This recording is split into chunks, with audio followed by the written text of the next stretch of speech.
Good morning, and thank you for joining me on the Path to Liberty. This is the Fast Friday edition of the show for October 11th, 2019. There are a lot of myths in politics, and if you're like me, you recognize that most of them tend to revolve around this notion that more government, or a belief that more government, is usually better than less or none. But I think there's another that's just as bad and possibly even gives us more government in practice and effect, especially in the long run. So today I'm going to talk about this view that Republicans are less bad, not necessarily good, but less bad on the size and scope of government than Democrats. And while I think we've been able to see that they're all just terrible on a national level, I think we now have some really interesting evidence over a 3-decade span about the effect of government control in state legislatures as well. Now, first of all, before getting to that, my name is Michael Bolden. We broadcast live every Monday, Wednesday, and Friday at 9:30 a.m. Pacific time from here in my home office and studio in downtown Los Angeles for the 10th Amendment Center. We do a video version live, plus we have an archive video version, and we have a podcast audio-only edition over at 10thamendmentcenter.com/path to liberty. Again, 10thamendmentcenter.com/path to liberty. That's where you'll find all of our archives, show notes, links to stuff that I reference, ways to follow us on social channels, our email newsletter, how to pitch in for a couple of bucks a month with our membership program. All the important things. Again, 10thamendmentcenter.com/path to liberty. And more importantly than anything, I can't thank you enough for spending some time with me today. But since it's the Fast Friday edition of the show, I'll do my best not to take up too much of your time and see if I can get this done in about 10 to 15 minutes. Now, the analogy that I hear most often in, we'll say, constitutional or libertarian or even some ANCAP circles is that conservatism is basically progressivism driving the speed limit.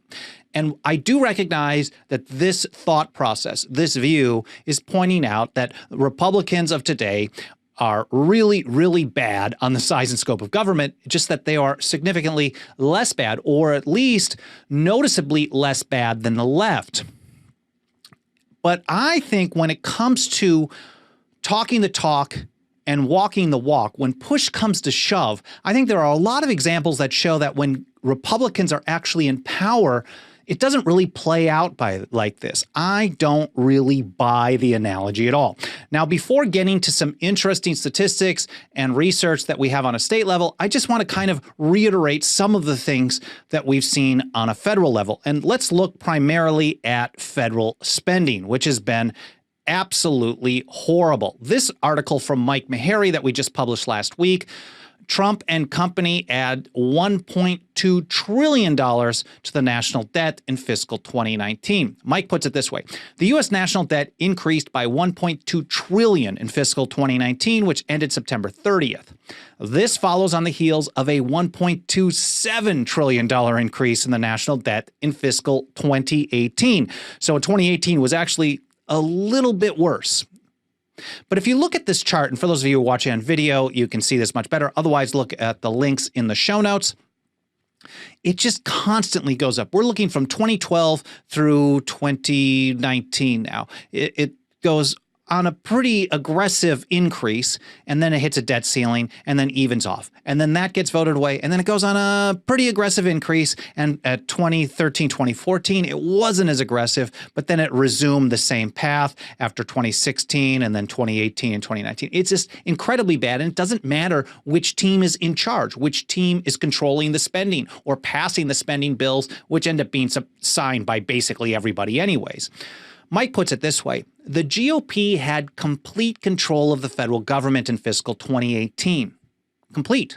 But we can't lay all the blame on Trump and the Republicans. Spending is a bipartisan sport.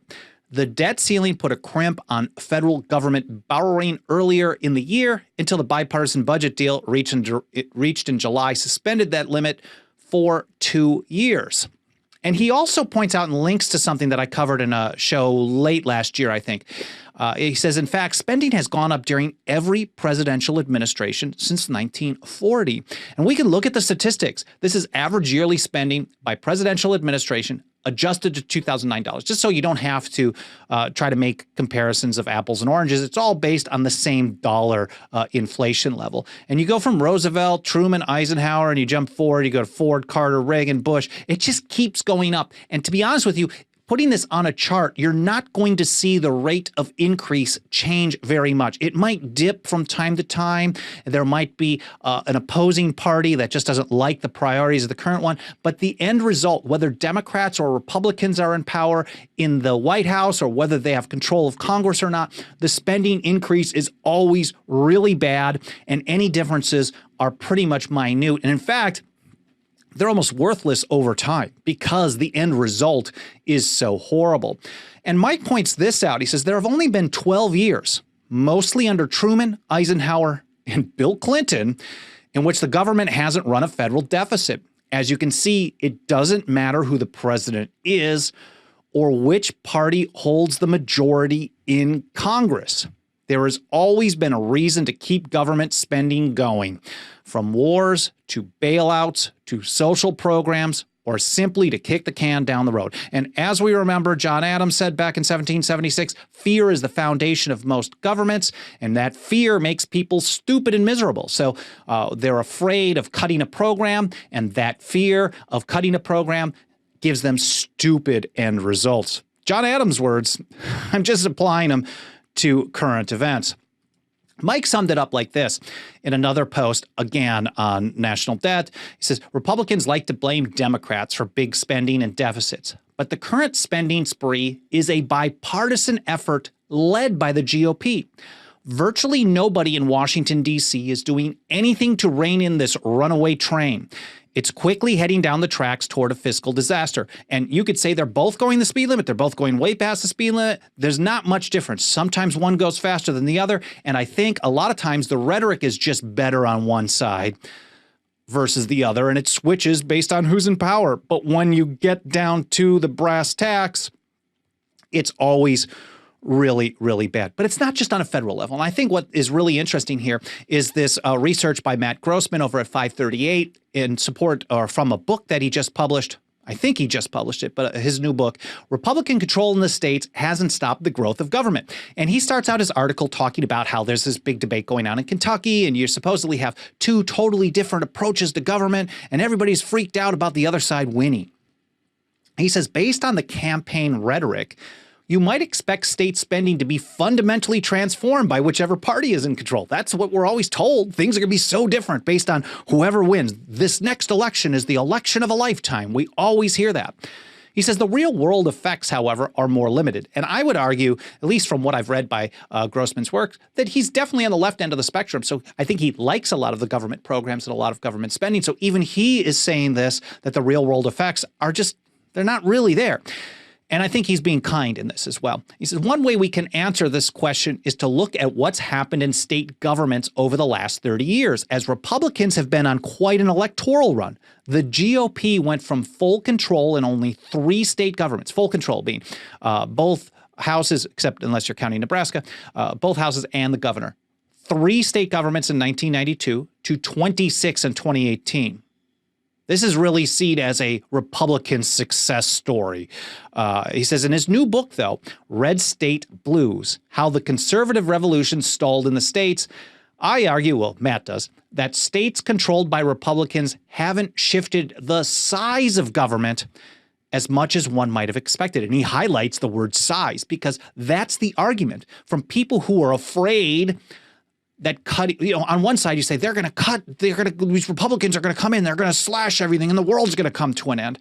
You get that. And then you get some people on the other side, Republicans are going to come in and they're promising to slash everything, and they see that positively, or they're going to slash some things, or they're just not going to continue to grow the government. All the different arguments that we hear, this kind of belief system that Republicans will either slow down the growth or cut back. He said, in reviewing the programs that were and were not implemented, I found that policy either continued to move to the left or it stabilized. rather than moving in a more conservative direction. He says, one simple indicator I looked at is state expenditures. That's a huge one. Despite Republican gains at the state level, he writes, states have still been spending a lot more money over time. Even as more Republicans took control since the 1990s, median spending by states doubled, adjusted for inflation. Also have average spending. So if you could see this chart again, this link will be in the show notes for those of you who are listening to the podcast edition. We're looking at 1990. Average spending is around $20 billion. 2000, it's about 30. 2010, it's over 40. It had a little dip to just barely over 40, and then it's back up on the way towards 50. And this is in the time where Republicans are taking over. This is the big conservative revolution in the state houses, the state government, state legislatures. They're taking over, and they've got this huge ground game, but it continues to grow. And it's not like the growth is slowing down. It's going on the same insane trajectory, up and to the right as you look at the graphs. Matt points out that there were, quote, some shifts in spending during this time period, but those often had more to do with economic conditions than with the party that controlled the state government. He also found that most state spending was focused on what are largely thought of as Democratic priorities: healthcare, education, and social services. Government is not being cut in these huge areas. Entitlement programs are not being cut by Republicans. And if they're acting like socialists on a state level, so many of them work their way towards the federal level. They're going to have that same approach. And we see that playing out clearly year in and year out. Matt goes on, he says that paying for those services often meant higher taxes and fees too. The only area where it just seems to be slowing down is spending as a share of state economic activity, which is it's still growing, but just more slowly or less fast. It's interesting, the words that people use. He says, this, of course, does not sound like what Republican governors and legislators typically promise on the campaign trail. But Republican control of state governments did have some effect. I think really the end result, or the bottom line here, is that for me, the two major political parties, the Republicans and the Democrats, are so filled to the brim with anti-Constitution and anti-liberty sociopaths that there is no such thing as a lesser of two evils. They are both thoroughly evil. And my show from Wednesday, I believe it was Wednesday, on the resistance to the bump stock ban, I think gives us another tidbit in this direction, another piece of evidence. Back when Obama was in office, he tried to use a unilateral executive power to redefine something to implement more federal gun control.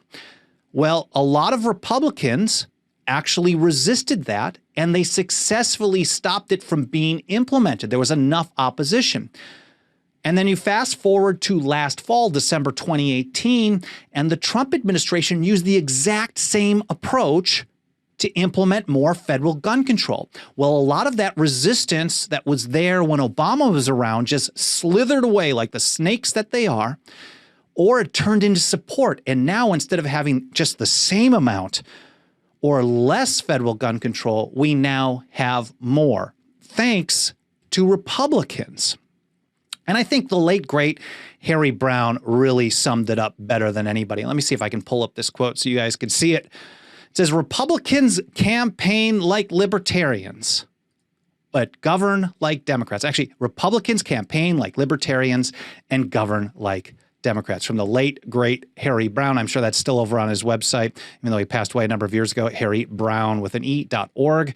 Anyways, I hope you guys found this interesting. I hope you found it educational. I hope you learned something. And even though I think it's a very irritating topic that both sides are really against us, understanding the truth is more important. Truth is not always a wonderful thing to hear, but I hope you found this worthwhile. Of course, if you enjoyed the show, you found it interesting, worthwhile to watch, make sure to smash that like button. If you're on iTunes, leave a review. YouTube, subscribe, get bell notifications. If you want to support us, as little as $2 a month, really goes a long way. That's 10thamendmentcenter.com/members. I know we have a number of people in the live chat almost every single time. I see a lot of comments afterwards as well from people who are members, and I couldn't be more grateful for you putting your financial faith behind our work here at the TAC. So with that, I can't thank you enough for spending some time with me today. I hope you have an awesome weekend. I'll see you next week here on the Path to Liberty.